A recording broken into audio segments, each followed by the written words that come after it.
The Negro becomes a first-class citizen of a country, and the white man becomes the bottom of the barrel. What happens when the blacks become first-class citizens of a country? Because of history, the black and white races in South Africa are very polarized. Whites have ruled here for over a century, and now it's reversed when it comes to racial discrimination. More than 20 years ago, black leader Nelson Mandela made a statement. The black man in South Africa rose to power. Since then, whites have lost all privilege. They've been pushed into the ghettos. This video takes you to South Africa's largest city, Johannesburg. On the edge of the city is a camp with a bad reputation. It's called Coronation Park. It used to be a picnic mecca for elite whites, but now, this park has become a place for underclass whites to live. The ghetto is located right in the middle of the park. It's home to nearly 300 people.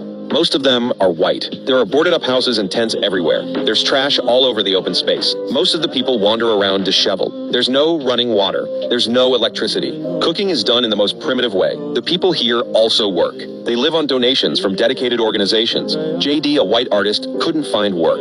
He brought his wife, son, and mother here last month. He's forced to live with dozens of stray animals every day. In the past, we often see slums, mostly black people. It's hard to imagine a poor white neighborhood like this. As for why they're here, it's not that they are lazy and don't want to work. It's because it's hard for whites to find work in South Africa. They're discriminated against by the local government, these seemingly poor whites. In fact, they are all descendants of Dutch colonizers. Their ancestors persecuted the blacks very badly, even worse than pets. During apartheid, they saw themselves as the superior race. They hijacked better jobs and education, created a super-rich white elite. Negroes who violated segregation were put in this prison. Nelson Mandela was once incarcerated here. White cops would make black prisoners strip naked. They would make them strip naked, spread their limbs. They'd slap their hands above their heads. Then, they'd jump back and forth. This humiliating dance was for both men and women.